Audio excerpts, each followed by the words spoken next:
Hey guys, it's Core Ross and World War 6 News. Today we're going to go over the patch notes for Operation Deadly Omen. Now I've just got home from 12 hours of travel from Sao Paulo, so I'm going to make this video and then I'm going to go to bed. And of course we're getting Damus, the new attacker. He's got the AK-74M, so Nomad Assault Rifle. He's got the M590A1 shotty. He's got the 44 Magnum Vendetta. And he's got frag grenades, hard breach, and smoke grenades. I don't think smoke grenades were in my early access build. I think it was just these two.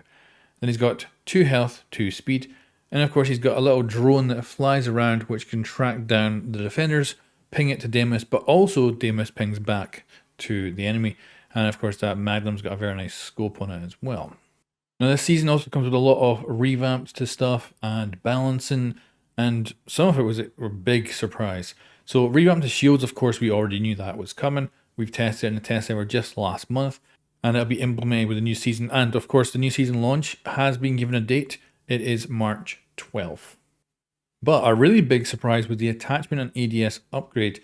I said for a little while that if I was, balancing the game, and I don't ever want to be balancing the game, I think I'd wreck it.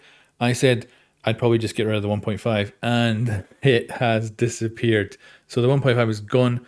It is going to still have the same housing now, but it's going to have a 2.5 magnification, and the old 2s are becoming 3.5s, and the old 3s are 3.5s. So you've now got the 1Xs, the 2.5, and the 3.5, which means you do not have a scope now that can do everything. You either have the downside of just basically being too zoomed in, or being too zoomed out, and you have to play to that strength and weaknesses of those scopes. So all this was a huge surprise. And I guess an acknowledgement that the 1.5 was a mistake. Even though I love the site, it did do everything too well. And they've gone and got rid of it and kind of gone back to old school. So I'm going to make a whole video actually going over the different sites as well. Now let's just jump quickly into player protection. This is pretty simple stuff. They made it so that you get playing ranked, it's harder basically. You need 10 defenders and 10 attackers, and you need a certain level as well. And if you go inactive for too long, you also need to then play standard or quick match for a while and win games specifically to get back into ranked. It sounds good, but maybe it'll be a bit of a pain in the ass. We will have to see. They've also introduced a better data banning system with this season. So this is going to be based on machine learning. We've got the AI playlists, which are machine learning. We've got Mousetrap, which is machine learning. Everything is machine learning right now. And they do seem to be using it quite well. But this kind of stuff, we don't really know if it works properly until we actually get it. And we'll have to see when the season launches and if it really makes a big difference. And now let's talk about the locker. So this is pretty awesome. And we won't really get to be properly using this until we get it out of the test server onto the live servers. But of course, it's got a pack manager. It's got your latest loot that you've got. It's got different stuff for appearances. You can do different showcases. You can do different favorites. You can go by weapon skins, devices. So a lot of options. I do wonder if this one day will allow you to have duplicate skins for selling on the marketplace. But right now that is not the case. But I think it's kind of a step in that direction. Then we've got some great player comfort changes. So we've got repel improvements. Now I only played this for basically a couple hours, so I don't know how good this is, but I've heard from a lot of people who have played it more that they really love the repel improvements. So it just means everything's faster, smoother, easier. They've even gone and mocapped the animations to make them even better than they were before. Then we've got the trajectory pre-visualization, which just means you get a trajectory showing where your grenade or your gadget or your drone is going to go when you're throwing it, and you can switch it off if you don't want it. So, nothing bad about it. Then you've got training and onboarding. So the versus AI is getting improved. There's no attacker playlist yet this season. That'll be the future season. But the defender one is getting improved with more maps, more operators, and more operators you also go up against as well. They're also improving the map training as well. So all of this just should be good. And this is going to continually get upgraded this year constantly, which is really good. Loving that. Then we've got the seasonal skin for this season, and this one looks good. Normally when I see these seasonal skins, I'm like, I ain't going to buy them. And then I look at this one and I'm like, this looks cool. So I think it's brilliant. And we've got the operator price decreases and we're already getting operator price decreases for Brava already. And then down here, we've got the first of the big balancing changes for this season and this year, and that is Azami. So Azami's got barriers, will be able to be shot. Takes about a magazine, around about 30 rounds, to completely destroy one of her barricades. But this is good, I think. And yeah, should work out quite well. Now, I got no idea about the LMG weapon class update. I think that's just going to have to come out. We did go through many an LMG meta over the years, and I'm kind of curious how this is going to shape out. But yeah, it could be, another attempt. Whether it works, I just don't know. Will LMGs ever be relevant or too relevant? But that now brings us into designer notes for Year 9 Season 1, and this has got all the different balance and stuff that's coming with this season. First, we'll just have a quick look at the balance and graphs. So here's the attackers, Ash and Ace up top, but looking at it, not crazy pick rates, like at least it's under 50%. It's not like every game has an Ash in it or something like that. And the rest here, quite well kind of congregated. Zero, still not doing well, and Sen's not doing that great. Then we've got the console graphs. This is, of course, ranked, console, emerald and above, and you can see that Sens is down here. Really still doing terrible.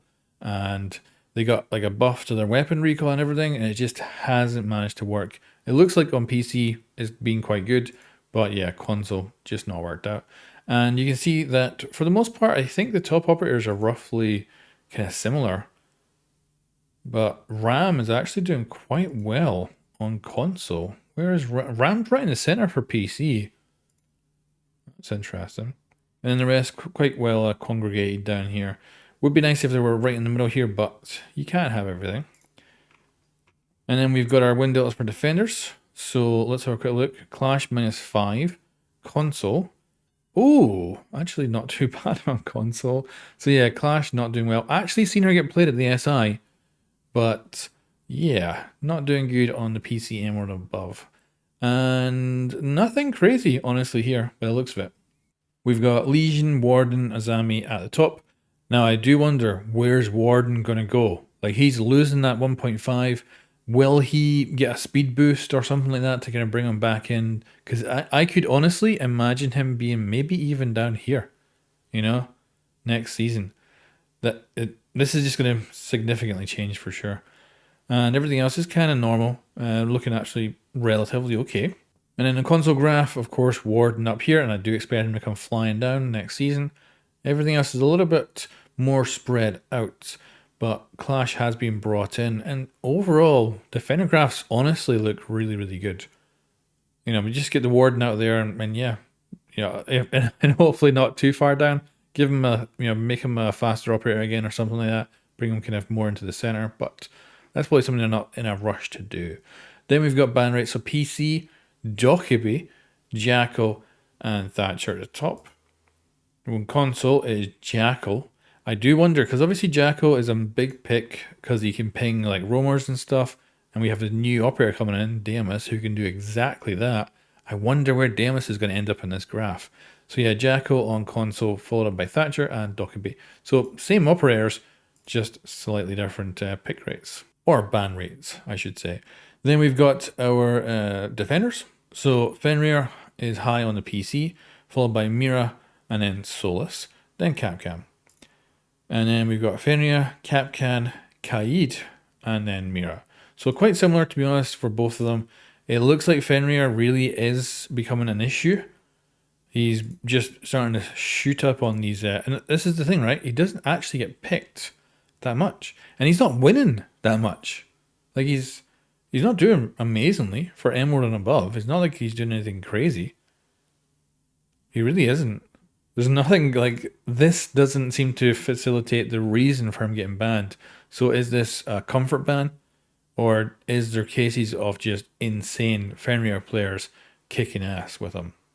Then we got our operator balance in here. So Azami, K-bar barriers, they have 999 health. I could see this fluctuating down probably over the next little bit as they try to figure out what will be the best number to give the barriers.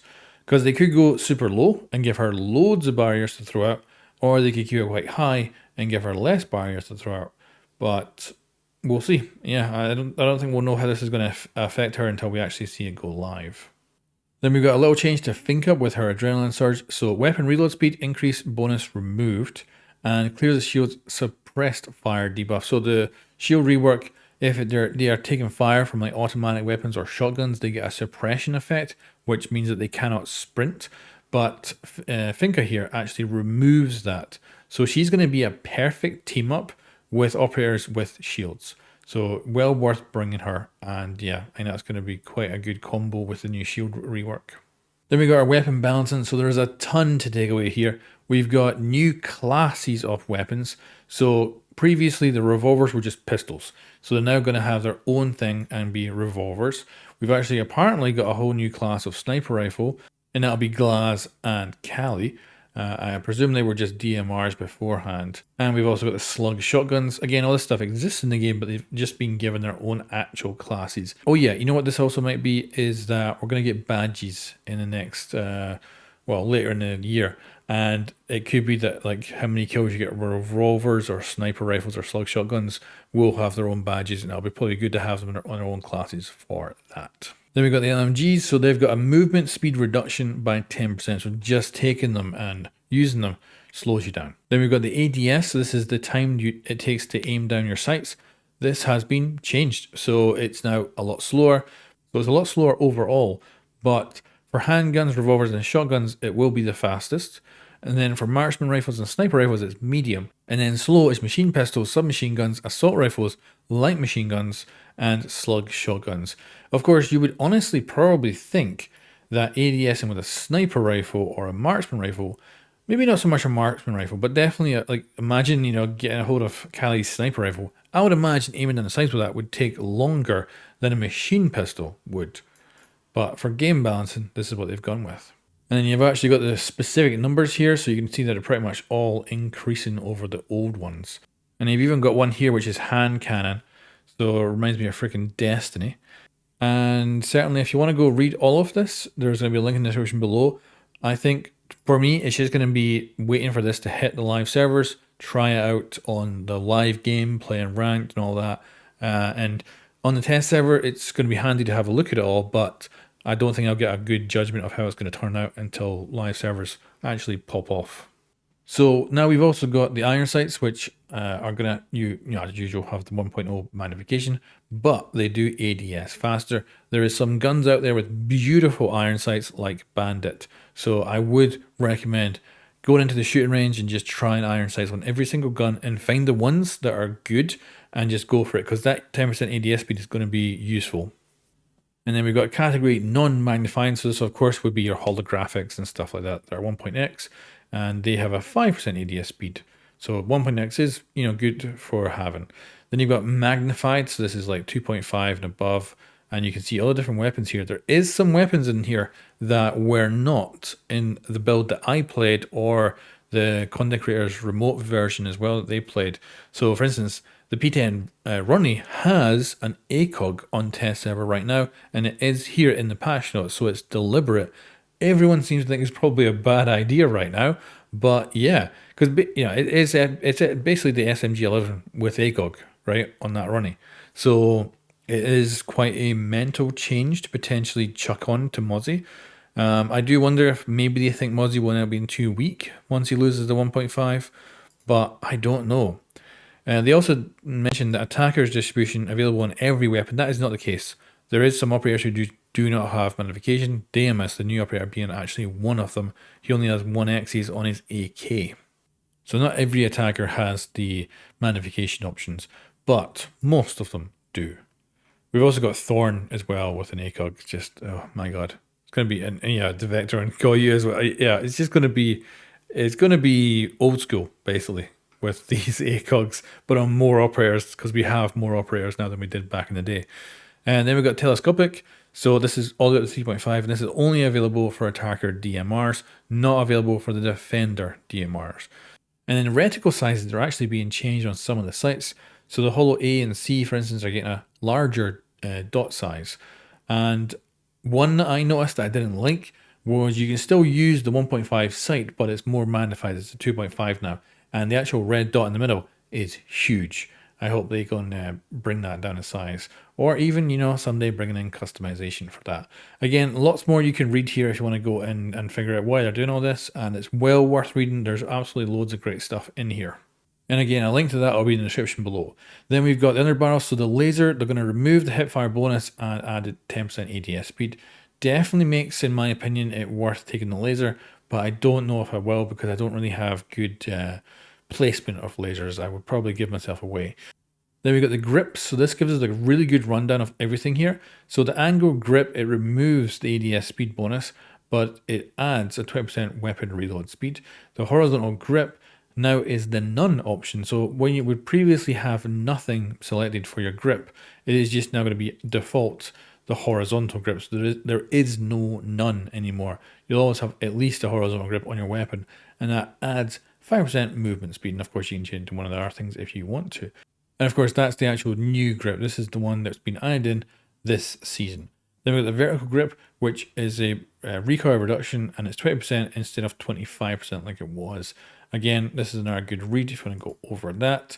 Then we've got the ballistic shields. We've gone over the rework of shields, and I think as far as I know, it is pretty much unchanged from what we had in the test server. And this should be a big, big difference for shield operators, and I have no idea how it's going to turn out, if it's going to be good or bad. Then we've got the LMG-E, weapon recoil, PC and console, reduced first kick, reduced vertical recoil. Right now, currently on the test server, this is just insanely good. Then operators affected, of course, Ram and the Sophia. Then we've got the 6P41. This is Finka and Fuse's LMG, and it's going to, again, reducing recoil and stuff. Again, I'm not sure how this is going to turn out for LMGs. And we've got the same with M249. Yeah, and M249 Saw. I don't know how this whole thing's going to shake out with the LMGs. I really don't. And every one of them, you know, even Amaru, IQ, Gridlock, all of them are getting better LMGs now. And again, we've been there before, so we'll see how this ends up shaking out. But that is it for the designer notes and the patch notes for Operation Deadly Omen. And this is going to launch on March 12th. Fingers crossed anyway, as long as there's no delays. Yeah, let me know what you guys think about this in the comments below, and I'll catch you next time.